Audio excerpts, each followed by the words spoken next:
সুপ্রিয় শিক্ষার্থী বন্ধুরা, টিবিসি মাইস্টারি ইউটিউব চ্যানেলে তোমাদের সকলকে স্বাগত জানাচ্ছি। আশা করি তোমরা ভালো আছো। তোমরা মাধ্যমিক পরীক্ষা দিচ্ছ 2025 সালে। আশা করি ইংরেজি পরীক্ষা খুব ভালো দিয়েছো। তোমাদের নেক্সট পরীক্ষা হচ্ছে বাংলা পরীক্ষা। তো তোমরা অনুরোধ করেছো তোমাদের যে কোয়েশ্চেন ব্যাংক অর্থাৎ ত্রিপুরা মধ্যশিক্ষা পর্ষদ থেকে যে কোয়েশ্চেন ব্যাংক প্রকাশ করা হয়েছে সেগুলির গ্রামারের সম্পূর্ণ উত্তরগুলি বলে দেওয়ার জন্য। তো তোমাদের জন্য যথেষ্ট চেষ্টা করছি। তো তোমরা এক নজরে তোমাদের সেই বাংলা গ্রামারের সমস্ত উত্তরগুলি দেখে নাও। তোমাদের অনুরোধে এগুলি তৈরি করা হয়েছে। প্রথম থেকে শেষ পর্যন্ত অবশ্যই দেখে নেবে। তোমাদের সিলেবাস সম্বন্ধে ধারণা রয়েছে। পাঠ্য বিষয়ভিত্তিক ব্যাকরণ থেকে তোমাদের বাক্য পরিবর্তন আসবে 3 নম্বর এবং সন্ধিবিচ্ছেদ থাকবে 3 নম্বর, সর্বমোট 6 নম্বর। তো 6 নম্বরের জন্য দেখো কোয়েশ্চেন ব্যাংকে কী কী প্রশ্নগুলি রয়েছে, তোমরা একে একে সবগুলি দেখে নেবে। এখানে রয়েছে দেখো, প্রথম থেকে দিবসে থাকে না কথার অন্ত, চেনা অচেনা ভিড়ে জটিল বাক্যে রূপান্তরিত করার জন্য বলা হয়েছে। উত্তরটা হবে দিবসে যা থাকে না তা কথার অন্ত, চেনা অচেনা ভিড়ে। অথবা উত্তরটা লিখতে পারো যখন দিবস তখন কথার অন্ত থাকে না, চেনা অচেনার ভিড়ে। যেটা উত্তর লোকে সেটাই হবে। বকের পাকায় আলোক লোকায় ছাড়িয়া পুবের মাঠ যৌগিক বাক্যে, এবং ও কিন্তু এগুলি থাকবে। আলোক পুবের মাঠ ছাড়ে এবং বকের পাকায় লুকাই, এটাও অথবা দিয়ে দুটি তৈরি করা হচ্ছে। পরিচয় না দিলে করিতে নারী পার, অস্তার্থক বাক্যে মানে হাবোধক বাক্যে পরিচয় দিলেই পার করিতে পারি। যেখানে কুলীন জাতি সেখানে কুন্দল, সরল বাক্যে। এমন করে দেখো অনেকগুলি আছে, তোমরা একে একে দেখে নেবে। এই পরীক্ষার মুহূর্তে লাস্ট মিনিট সাজেশন রূপে তোমাদের জন্য যথেষ্ট চেষ্টা করছি, তৈরি করে দিয়েছি। তোমরা এক নজরে এগুলি দেখবে। আশা করি এগুলি নিয়ম জানো, তার জন্য এক নজরে দেখলে হয়তো বা পারবে। চাই নেই গজদন্ত মিনার, প্রশ্নবোধক বাক্যে কী হবে? চাই কি গজদন্ত মিনার? গজদন্ত মিনার কি চাই? হ্যাঁ, এমন করে দেখো অনেকগুলি রয়েছে, সবগুলি বলা সম্ভব নয়, অনেকগুলি রয়েছে এখানে। গ্রামার সবগুলি তৈরি করে দিয়েছি, তোমরা একে একে দেখে নেবে। আমি স্ক্রল করে নিচে যাচ্ছি। তারপরে যে সন্ধি বিচ্ছেদ দেখো, শিরোমণি, শির যুগমণি, হ্যাঁ, এগুলি পরীক্ষাতে এগুলি থেকে আসতে পারে, আবার নাও আসতে পারে, আসার সম্ভাবনা বেশি। তো তোমরা অন্যগুলি তো পড়ে নিয়েছো, সেই কোয়েশ্চেন ব্যাংকের প্রশ্নগুলিও তোমরা পড়ে নেবে। তোমরা যদি কেউই না পড়ে থাকো অবশ্যই শেষ মুহূর্তে এগুলি দেখে নিতে পারো। এই হচ্ছে সন্ধি বিচ্ছেদ, প্রাগ ঐতিহাসিক, প্রাক যুগ ঐতিহাসিক লাস্ট। এবারে যাচ্ছি সাধারণ ব্যাকরণ অর্থাৎ ব্যাকরণ বই থেকে। শব্দ যুগলের অর্থের পার্থক্য। তিনের মান 4টি থাকবে, 3 ছাড়া 12 নম্বর। তো এখানে 3 হচ্ছে নির্দেশ অনুসারে বাক্য পরিবর্তন, সন্ধি বিচ্ছেদ 3, 6। আর 3 হচ্ছে শব্দ যুগলের অর্থের পার্থক্য। তারপরে আবার আছে ব্যাকরণ থেকে 3 স্বরচিত বাক্যে প্রয়োগ করো, তোমাদের পাঠ্যপুস্তকের শেষে যা আছে। তো আমি এখানে দেখিয়ে দিচ্ছি যে শব্দ যুগলের অর্থের পার্থক্য যে 3 আসবে। এখানে কীভাবে আসে? একই রকম উচ্চারণ কিন্তু অর্থ দুইটি। অংশ, ভাগ, অংশ, কাঁধ। স্বাক্ষর, প্রথম স্বাক্ষর হচ্ছে অক্ষর জ্ঞান সম্পন্ন, বসংযুক্ত স্বাক্ষর হচ্ছে সই বা দস্তখত বা সহি। এমন করে অনেকগুলি আছে, তোমরা দেখে নেবে। অন্য, ভাত, অন্য, অপর, এমন সবগুলি যা কোয়েশ্চেন ব্যাংকে রয়েছে সবগুলি তৈরি করেছি। অনেকগুলি রয়েছে। আভাস, ভূমিকা, আভাস, ইঙ্গিত। তারপরে যাচ্ছি স্বরচিত বাক্যে প্রয়োগ করো। এখানে 3। তোমাদের গাইডবুকে সবগুলি উত্তর সুন্দরভাবে সাজানো আছে, তবু তোমাদের সুবিধার জন্য তোমাদের কথা চিন্তা করে আমি স্বরচিত বাক্য প্রয়োগগুলির সবগুলির উত্তর তৈরি করেছি। এখানে 15টি রয়েছে, 15টি উত্তর তৈরি করা আছে। অরণ্যের রোদন তোমরা কীভাবে লিখবে? যদি পরীক্ষাতে আসে অরণ্য রোদন, তাহলে তোমরা ব্র্যাকেটে সেই নিষ্ফল আবেদন এটা লিখবে, তারপরে বাক্যটা তৈরি করবে। ব্র্যাকেটে যে অর্থটা লিখবে তার জন্য আধা নম্বর, আর যখন বাক্যটা তৈরি করবে তার জন্য আধা নম্বর। সম্পূর্ণ এইভাবে লিখলে 1 নম্বর। যদি তোমরা ব্র্যাকেটের যে অর্থটা না লিখো তাহলে তোমাদের আধা নম্বর কাটা যাবে। এমন করে দেখো অনেকগুলি আছে, তোমরা স্ক্রিনশট করে নিতে পারো। এখন লাস্ট মিনিট হিসেবে আর লেখারও সময় নেই, আমিও সময় পাইনি, তার জন্য তোমাদের আগে দিতে পারিনি। দেখো এখানে সবগুলি আছে, বক, ধার্মিক, মিস্ত্রি, ছড়ি। তারপরে যাচ্ছে দেখো নির্দেশ অনুসারে নিচের প্রশ্নগুলি উত্তর দাও। আমরা এখানে 12 নম্বর কমপ্লিট করলাম, উত্তরগুলি বলে দিলাম কীভাবে আসবে। এবার যাচ্ছি 4টি আইটেম, একটি 4 করে 16 নম্বর। এর আগে আমি বলে দিলাম 12 নম্বর, এবার 16 নম্বর বলে দিচ্ছি। নির্দেশ অনুসারে নিচে প্রশ্নগুলি উত্তর দাও। ব্যাস বাক্য সহ সমাস নির্ণয় করো। প্রত্যেকটি প্রশ্নের বিকল্প থাকবে। ব্যাস বাক্য সহ সঙ্গে বিকল্প প্রশ্ন থাকবে। কীভাবে? ব্যাস বাক্যগুলি সমস্ত পদ নির্ণয় করে কোন কোন সমাসের অন্তর্গত তা লিখো। এটা কিন্তু পূর্বের মাধ্যমিক পরীক্ষাতে এইভাবে আসতো না, এবারেই প্রথম এইভাবে হতে যাচ্ছে। তোমরা দেখে নেবে যেটা তোমাদের ভালো লাগে। সমস্ত পদ নির্ণয় করো, এটা ভালো লাগে নাকি তোমাদের ব্যাস বাক্য সহ সমাস নির্ণয় করো, কোনটা ভালো লাগে?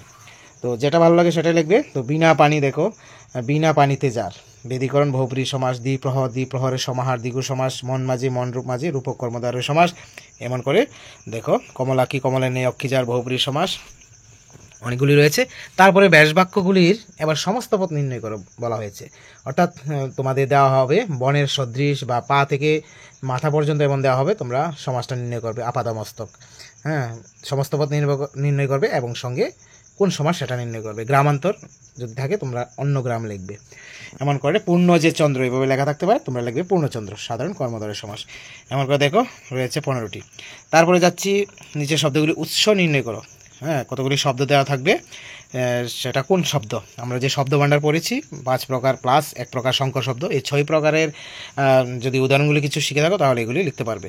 এটার সঙ্গে অথবা থাকবে, হ্যাঁ অথবা থাকবে যে এখানে উদাহরণ হিসেবে দেওয়া থাকতে পারে, অথবা যদিও কোশ্চেন ব্যাংকে এগুলি নেই। ধরো দিবস আছে, তোমরা লিখবে দিবসটা কী শব্দ, তৎসম শব্দ। তো অন্যভাবে আসতে পারে এটার সঙ্গে অথবা দিয়ে যে উদাহরণ দাও দেওয়া থাকলো, যেমন তৎসম শব্দ, তদ্ভব, দেশি, বিদেশি, সংকর শব্দ এগুলি দিয়ে দিল, তোমরা একটি একটি করে উদাহরণ দেবে। এমনভাবে এই উৎসগত শ্রেণী নির্ণয় করা অর্থাৎ শব্দ ভাণ্ডারের অথবা থাকতে পারে, কিন্তু এখানে কোশ্চেন ব্যাংকে নেই।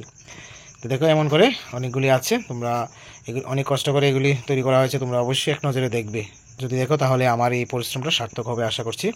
তারপরে যাচ্ছি প্রত্যয় নির্ণয় করো। প্রত্যয় নির্ণয় করে থাকবে, এটার সঙ্গে অথবা দিয়ে থাকতে পারে।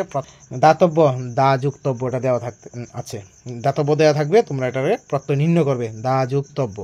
তো প্রত্যয় নিষ্পন্ন করো, অথবা দিয়ে থাকতে পারে, দা যুক্তব্য দিয়ে থাকতে পারে, তোমরা কি লিখবে, দাতব্য লিখবে। এমন করে থাকবে। এবারে প্রত্যেকটি প্রশ্ন বিকল্প থাকবে, এটা মনে রাখবে, তোমাদের জন্য সুবিধা হয়েছে ভালো মার্ক ক্যারি করার। পানীয়, পা যুগ অনীয়, চড়াই চরযুগ আয়, বাড়িওয়ালা, এমন করে অনেকগুলি আছে দেখো। তারপর যাচ্ছি শুদ্ধ বানান। তোমাদের যে কোশ্চেন ব্যাংক রয়েছে শুদ্ধ বানান, সেগুলি শুধু উত্তরটা তৈরি করে রেখেছি, তোমরা দেখো স্ক্রিনশট করে নিয়ে মিলিয়ে রাখবে। বাল্মীকি উত্তরটা শুধু তৈরি করা আছে এখানে। স্বাস্থ্য, মুহূর্ত, পক্ষ, বিদ্যান, মনীষী, কথোপকথন, মনোযোগ, সম্মেলন, মধ্যাহ্ন, কুটিল, সবগুলি সঠিক উত্তরটি এখানে লেখা আছে। আশা করি তোমরা বুঝতে পেরেছো। তোমরা সেই কোশ্চেন ব্যাংকে দাগিয়ে নেবে, আন্ডারলাইন করে রাখবে। তো এই হচ্ছে তোমাদের গ্রামারের সম্পূর্ণভাবে কোশ্চেন ব্যাংকের উত্তরপত্র। আমার কিন্তু এটা সাজেশনে নয়, এটা হচ্ছে কোশ্চেন ব্যাংকের উত্তরপত্র, তো তোমাদের জন্য তৈরি করেছি। তোমরা আশা করি এটা পড়ে নেবে, তোমাদের ভালো রেজাল্ট করা আমি চাই। তো তোমাদের কতগুলি গাইডলাইন আছে, তোমরা সেই গাইডলাইন মোতাবেক তোমরা অবশ্যই পড়বে, ভালো করে লিখবে, 2 কালির কলম নিয়ে যাবে, মা বাবার আশীর্বাদ নিয়ে যাবে। তোমরা আশা করি ভালো রেজাল্ট করবে, কোনো চিন্তাই করবে না। প্রথম থেকে শেষ পর্যন্ত যা রয়েছে সবগুলির উত্তর করবে। আমার সুপ্রিয় শিক্ষার্থী বন্ধুরা, সব শেষে আমি আবারও বলছি যে গ্রামার থেকে কি কি আসবে এবং কিভাবে আসবে বলছি। ব্যাস বাক্য সহ সমাস নির্ণয় করে আসবে, তারপরে এটার সঙ্গে অথবা থাকবে, সমস্ত পথ নির্ণয় করো। তারপরে আসতে পারে শব্দ ভাণ্ডার থেকে বাংলা শব্দ ভাণ্ডারের কোন শ্রেণীর অন্তর্গত, যেমন দিবস দিয়ে রাখলো, তৎসম শব্দ লিখবে। এটার সঙ্গে উদাহরণ দিয়ে থাকতে পারে, একটি করে উদাহরণ দাও, যেমন অর্ধ তৎসম দিয়ে রাখলো, তোমরা উদাহরণ কী লিখবে, ছেড়াদ্য লিখবে। তারপরে প্রকৃত প্রত্যয় নির্ণয় করো, এটা আসতে পারে, যেমন দর্শন থেকে দর্শন দিয়ে রাখলো, তোমরা উত্তরটা লিখবে দৃশ যুক্ষ্ণ। হ্যাঁ, তারপরে এটার সঙ্গে অথবা যদি দিয়ে রাখে তাহলে প্রত্যয় নিষ্পন্ন শব্দটি লেখো, যেমন দয় যুগ আলু সন্ধি বিচ্ছেদের মতো লেখা থাকবে, তোমরা লিখবে দয়ালু। তারপরে শুদ্ধ বানান বেছে নিয়ে লেখো, যেমন ভাগীরথী, কোনটা সঠিক হবে এটা লিখবে। এটার সঙ্গে অথবা দিয়ে থাকতে পারে, সঠিক উত্তরটি বাছাই করে লেখো। ঠিক আছে, সঠিক উত্তরটি বাছাই করে লেখো, যেমন প্রাণপ্রিয় দিয়ে তারপরে লিখতে পারে কর্ম তৎপুরুষ, সম্বন্ধ তৎপুরুষ, অপাদান তৎপুরুষ, কোনটা সঠিক হবে। হ্যাঁ, সেটা থেকে উদাহরণ থেকে কিছু আসতে পারে, সমাজ থেকে কিছু আসতে পারে। তারপরে তো বললাম যে 3-এর মান 4টি থাকবে, 12 নম্বর। অর্থের পার্থক্য থাকতে পারে 3টি, 3 নম্বর। বাগধারা থেকে আসবে 3টি, 3 নম্বর। গত বছর 3টি যে আসলো সেটা বাদ দিয়ে যে আরও 57টি রয়েছে সেগুলি থেকে আসবে। আর এখানে কোশ্চেন ব্যাংকে যে 15টি দেওয়া আছে সেই 15টি থেকে আসতে পারে।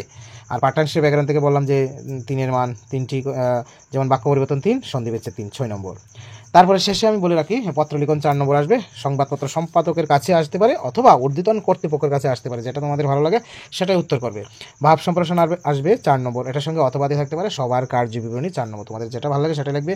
সবার কার্যবিবরণী নিয়মাবলী যদি জানতে চাও তাহলে ক্লাস 10 বেঙ্গলি স্টাডি প্লেলিস্টে গিয়ে দেখে নেবে, আমি সেই নিয়মগুলি সম্পূর্ণভাবে বলে দিয়েছি। এই হচ্ছে বাংলা গ্রামারের সম্পূর্ণ আলোচনা। আর তোমরা সকলে বুঝতে পেরেছো। তো তোমরা এই ভিডিওটি সকলের কাছে শেয়ার করে দেবে, তোমাদের একটি লাইক, একটি কমেন্ট আমাকে বড় উৎসাহিত করে। তোমরা পাশে থাকবে সদা সর্বদা। তোমাদের সকলের পরীক্ষা ভালো হোক, শুভ হোক এই কামনা করছি। তোমাদের সকলের ভালোবাসা নিয়ে আজকের এই ভিডিওটি এখানেই শেষ করছি। Always by the side of the students. Thank you.